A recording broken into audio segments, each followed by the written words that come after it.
ولو ان اهل القرى آمنوا واتقوا، اگر اهل قریه ها ایمان بیارن، عقیده خدا به ایمانی که در قرآن تشریح شده جور کنه، امی عقیده و باور پیدا کنه و واتقوا و خدا نگاه کنه.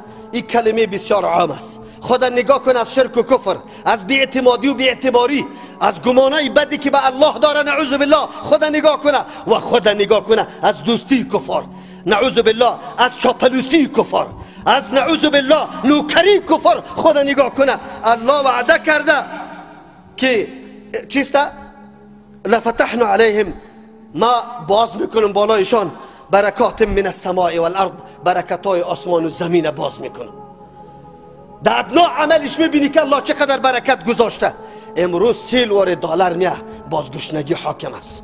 $30 دنیای غرب محاسبه کرده رایسته که کدام کمکای ما کردیم. اگر این توزیع به کل نفوس افغانستان میشد، امروز هر فرد افغانستان مالک $50,000 بود. کجا شد؟ کدام طرف رفته؟ امروز اسمه کرده امو کسی که دلار گرفته او فریادش برآمده، کار و روزگار میگه نیسته. در کجاست؟ برکت وجود نداره. چرا نداره؟ به خاطر که سعی میکنی در خانش یک مریض جور نشده است که 10 مریض دیگه پیدا شده است. افغانستان سری سفارت پاکستان و هندوستان نوبت نیست، از دست چی نیست؟ مریض میبره. در افغانستان دکتر نیست، دوا فروش نیست، خائن است، خیانت کرده، فقط منفعت جیب خود نظر کرده، رفته در کارخانه گفته فیصدی دوا را کم کن که ما به او قیمت دوا را بیارم هیچ کیفیتی نداشته باشه. دکتری ما خیانت میکنه. از دروغ به نام کلینیکا جور شده، کلینیک ژاپن و افغانستان، هندوستان، افغانستان. یک پیچکاری را ما خودم گرفتم 60,000 و چند صد و 20 چند روپه. این 20 چند روپه را اضافه کرده که اینه عدالت. ملت تباه کرد. بلدنگای بزرگ کرایه میگیره، پوره از یک مریض بیچاره میکنه. چطور مردم غرق نیسته؟ کدام مصیبت نیست که سری این ملت آمده باشه؟ لیکن خبرداری علاج ازی کجاست؟ علاج ازی ایمان نیست، تقوا نیست. ما عقیده نداریم، ما تقوا نداریم. وعده الله حق است.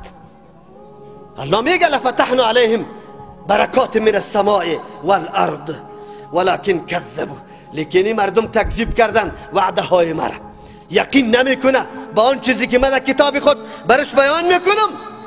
تکذیب کردن. فاخذناهم بما كانوا یکسبون، ما هم گرفتیم یاره به او اعمال ناشایسته که یا مسلسل کسب کرده رایستن. امروز میبینیم ملت چی میکنه؟ دشمنی با کی داره؟ دین یاد داره، توحید یاد داره، عقیده یاد داره.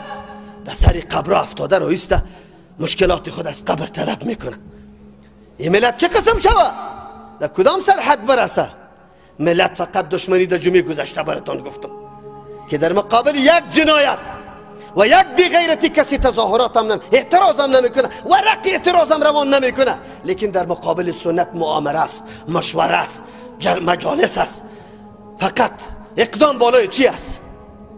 یک روز ما در یک حلقه رفتیم برای درس، یک روز رفتیم، اما اهل مسجد خبر شوه و آگاه شوه و اهل مسجد ما در او حلقه رفتیم. خب لیکن امو گپای من ثبت شده، به کدام طرف دعوت دادیم؟ تو که در مسجد مشوره میکنی که اینجا مرکزی وهابی ها جور میشه. مرکزی وهابی چی معنا داره؟ لعنت الله سری تو نیسته که میفهمی وهابی را؟ دمو منطقیت خمار زده میشه، دزدی میشه، اختطاف میشه، مردم موترات دزدی میشه. کدام راز در مسجد لا اقل امی قدر کردی که او مولای صاحب امی دست تبالا کو که لعنت الله به کسی که اینجا امن ما را خراب میکنه، لعنت الله به کسی که این کارای ناشایسته را در این محیط ما میکنه. گفتی یک بدعا کردی؟ نکرده ای، لیکن در مقابل وقتی که تفسیر قرآن شروع میشه، درس حدیث شروع میشه، باز میبینی که سفید، باز میبینی که ملک، باز میبینی که ملا کلگی دسته یکی میکنه. نمانیم، نگذاریم. خیر چطور سنگ نباره؟ الله متعال چرا ما را نگیره؟ امروز در کدام طرف روان هستیم؟